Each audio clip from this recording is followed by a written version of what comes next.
এপ্রিলে নয়, আগামী রমজানের আগে জাতীয় নির্বাচন অনুষ্ঠানের প্রস্তাব দিয়েছেন বিএনপির ভারপ্রাপ্ত চেয়ারপারসন তারেক রহমান।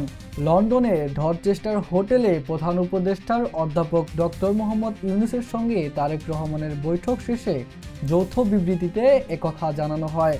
সংস্কার ও বিচারের বিষয়ে পর্যাপ্ত অগ্রগতি হলে এ নিয়ে আপত্তি নেই প্রধান উপদেষ্টারও। জাতীয় নিরাপত্তা উপদেষ্টা খলিলুর রহমান ও বিএনপির স্থায়ী কমিটির সদস্য আমির খসরু চৌধুরীর বৈঠক শেষে বিস্তারিত তুলে ধরেন সংবাদ সম্মেলনে।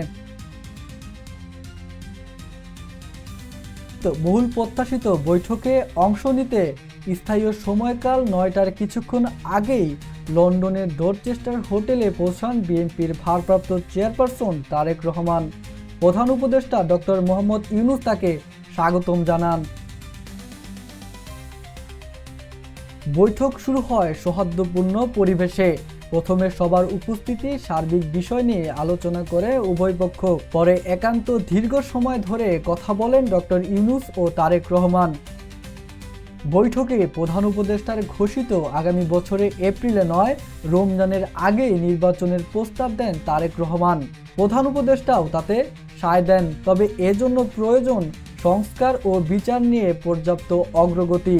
বৈঠক শেষে যৌথ সংবাদ সম্মেলনে একথা জানান জাতীয় নিরাপত্তা উপদেষ্টা ও খলিলুর রহমান। বিএনপির স্থায়ী কমিটির সদস্য আমির খসরু মোহাম্মদ চৌধুরী বলেন, সংস্কার ও জুলাই সনদ হতে হবে ঐক্যমতের ভিত্তিতে। এ নিয়ে আলোচনা হচ্ছে বৈঠকে। তারেক রহমান এদেশে ফেরা নিয়ে আলোচনার প্রয়োজন নেই বলে জানান খসরু। বলেন, এ বিষয়ে সিদ্ধান্ত নেবেন তিনি নিজেই। বৈঠক ফলপ্রসূ হয়েছে বলে জানান উভয় পক্ষ। চেয়ারম্যান তারেক রহমান এবং ইন্টারিম গভর্নমেন্টের চিফ অ্যাডভাইজার প্রফেসর মোহাম্মদ ইউনূসের মধ্যে একটা সৌহার্দ্যপূর্ণ পরিবেশে মিটিং হয়।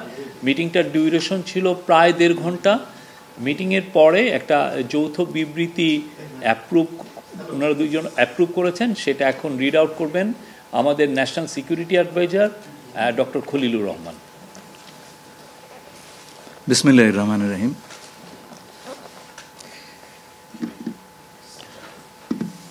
মাননীয় প্রধান উপদেষ্টা এবং বিএনপির ভারপ্রাপ্ত চেয়ারম্যান দুজনের অনুমোদিত যৌথ বিবৃতিটি আমি পাঠ করে শোনাচ্ছি।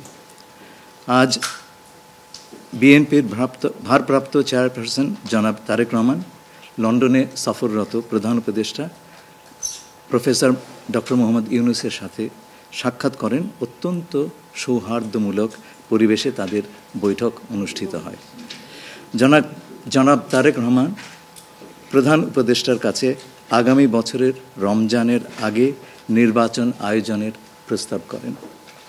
দলের চেয়ারপারসন বেগম খালেদা জিয়াও মনে করেন ওই সময় নির্বাচন অনুষ্ঠিত হলে ভালো হয়। প্রধান উপদেষ্টা বলেন যে তিনি আগামী বছর এপ্রিলের প্রথমার্ধের মধ্যে নির্বাচন অনুষ্ঠানের ঘোষণা দিয়েছেন। সকল প্রস্তুতি সম্পন্ন করা গেলে 2026 সালের রমজান শুরু হওয়ার আগের সপ্তাহেও নির্বাচন আয়োজন করা যেতে পারে। সেক্ষেত্রে সেই সময়ের মধ্যে সংস্কার ও বিচারের বিষয়ে পর্যাপ্ত অগ্রগতি অর্জন করা প্রয়োজন হবে। জনাব তারেক রহমান প্রধান উপদেষ্টার এই অবস্থানকে স্বাগত জানান এবং দলের পক্ষ থেকে তাকে ধন্যবাদ জ্ঞাপন করেন। প্রধান উপদেষ্টাও জনাব তারেক রহমানকে ফলপ্রসূ আলোচনার জন্য ধন্যবাদ জানান। আপনাদের সবাইকে ধন্যবাদ। আমরা 7টা কোশ্চেন নিব। আপনারা কোশ্চেনগুলো করবেন হচ্ছে আমাদের national security adviser doctor Khalilur Rahman এবং বিএনপির স্ট্যান্ডিং কমিটির মেম্বার আমির খসরু মাহমুদ চৌধুরী। প্লিজ। আমার একটা প্রশ্ন, জুলাই সনদ নিয়ে কোনো কথা হয়েছে কি আজকের বৈঠকে? না, জুলাই সনদ নিয়ে তো অলরেডি আলোচনা চলছে দেশে, এবং এই ব্যাপারে আমাদের মধ্যে অলরেডি সিদ্ধান্ত আছে যে ঐক্যমতের ভিত্তিতে জুলাই সনদ হবে, এবং সংস্কারের ব্যাপারেও একই উত্তর আমাকে দিতে হয় যে ঐক্যমতের পরিপ্রেক্ষিতে আমরা সংস্কার এবং জুলাই সনদ দুটাই করব। সকলের ঐক্যমতের পরিপ্রেক্ষিতে সেটা সিদ্ধান্ত নেওয়া হবে, এবং এটা আমি নিশ্চিত এটা খুব কম সময়ের মধ্যে আমরা সেই সিদ্ধান্ত নিতে পারব।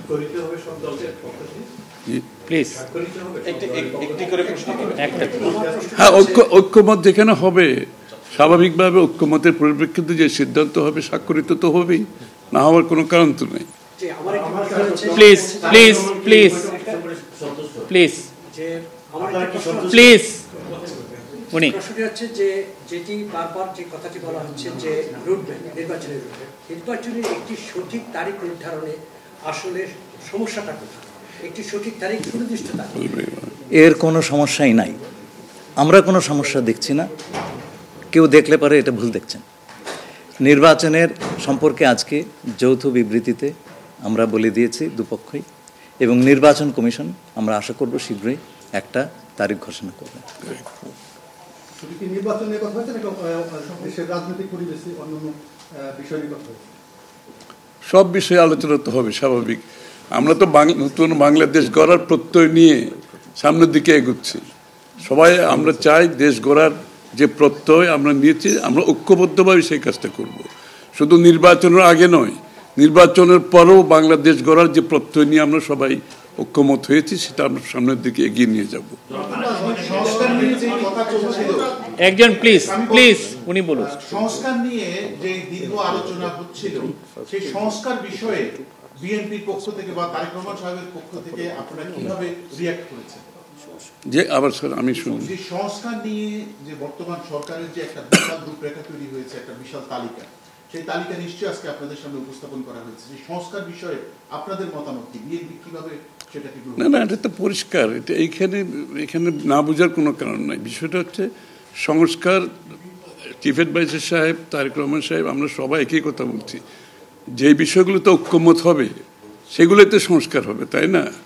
তো সংস্কারের বিষয়টা একটা চলমান প্রক্রিয়া। এমন না যে সব সংস্কার এখন শেষ হয়ে যাবে। এটা নির্বাচনের আগেও কিছু সংস্কার হবে যেখানে ঐক্যমত হবে, আর নির্বাচনের পরেও সংস্কার অব্যাহত থাকবে। কারণ আমরা যেই দেশ গড়ার প্রত্যয় নিয়েছি, সংস্কারের প্রয়োজনীয়তা সবাই অনুভব করছে এখানে। সুতরাং আগে পরে সংস্কার চলতে থাকবে। Please please please please.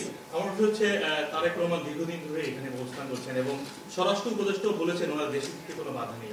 ওনার এই ব্যাপারে কোনো আলোচনা হয়েছে কিনা বা কবে দেশে ফিরতে পারবে? এই ব্যাপারে আলোচনার কোনো প্রয়োজনীয়তা আছে বলে আমরা মনে করি না। তারেক রহমান সাহেব যখনই ইচ্ছা উনি দেশে ফিরে যেতে পারবেন, সুতরাং এটা সিদ্ধান্ত উনি নেবেন সময় মতো। আমি একটা প্রশ্ন করতে চাই। আমার প্রশ্ন আছে যে শেখ হাসিনার যে এই যে হত্যাযজ্ঞ, সেই হত্যাযজ্ঞের যে বিচার প্রক্রিয়া, সেই বিচার প্রক্রিয়ার সাথেও কিন্তু একটা বিষয় জড়িত। তিনি বলেছেন যে তার সময় অর্থাৎ নির্বাচনের আগেই শেখ হাসিনার যে বিচার প্রক্রিয়া তিনি শেষ করতে চান এবং পরবর্তীতে তাকে ফিরিয়ে আনার ব্যাপারে তিনি সিদ্ধান্ত নেবেন। এই ব্যাপারে আলোচনা হয়েছে কিনা, এবং যদি সেটা হয়ে থাকে তাহলে সেটাও এই নির্বাচনের রূপরেখার সাথে এটা কোনো প্রভাব ফেলবে কিনা? যৌথ বিবৃতিতে এর উত্তর দেওয়া আছে। সংস্কার এবং বিচার দুই বিষয়ে পর্যাপ্ত অগ্রগতি কথা বলা হয়েছে, এবং আমরা মোটামুটি কনফিডেন্ট যে এই অগ্রগতি আমরা নির্বাচন আগেই দেখতে পাবো। সম্পন্ন করা যাবে। রাজনৈতিক দল এনসিপি নির্বাচন কমিশন সংস্কার ছাড়া নির্বাচনে যাবে না বলে ঘোষণা করেছে। এই ব্যাপারে এখানে আলোচনার কোনো সুযোগ আছে বলে আমি মনে করি না। এটা স্যার বলেন কি হয়েছে? সকল দলের সম্মতিক্রমে নির্বাচনটা অনুষ্ঠিত হবে। আমরা সেরকমই চাচ্ছি। নির্বাচন কমিশন এই নির্বাচন কমিশনের অধীনে নতুন রাজনৈতিক দল নির্বাচনে যাবে না বলছে, নিয়ে কোনো আলোচনা হচ্ছে? এটা ওনাদেরকে জিজ্ঞেস করেন। এটা যার প্রত্যেকটি দলের নিজস্ব মতামত আছে, তবে আমরা সকলকে নিয়ে নির্বাচনটা করতে চাচ্ছি। আচ্ছা, তাহলে কি আমরা বলতে পারি যে এপ্রিলে যে ঘোষিত যে নির্বাচনের রূপরেখা, তাহলে সেখান থেকে সরকার কিছুটা সরে আসতে চাচ্ছে বা আসবে? যৌথ ঘোষণায় এই বিষয়টি সুস্পষ্টই বলা আছে। আপনারা শুনেছেন, যদি সকল কাজ সময় মতো আমরা করতে পারি এবং বিচার ও সংস্কারের ব্যাপারে পর্যাপ্ত অগ্রগতি হয়, তাহলে নিশ্চয়ই সেটা করা যেতে পারে। এখানে আমি একটু অ্যাড করি যে ইয়ের সাথে, যে মিটিংটা প্রথমে আমাদের দুই সাইডের ডেলিগেশনের সাথে হয়েছে এবং পরবর্তীতে 1-to-1 ওনারা দুজনে দীর্ঘ সময় আলোচনা করেছেন। আপনারা কি সন্তুষ্ট কিনা?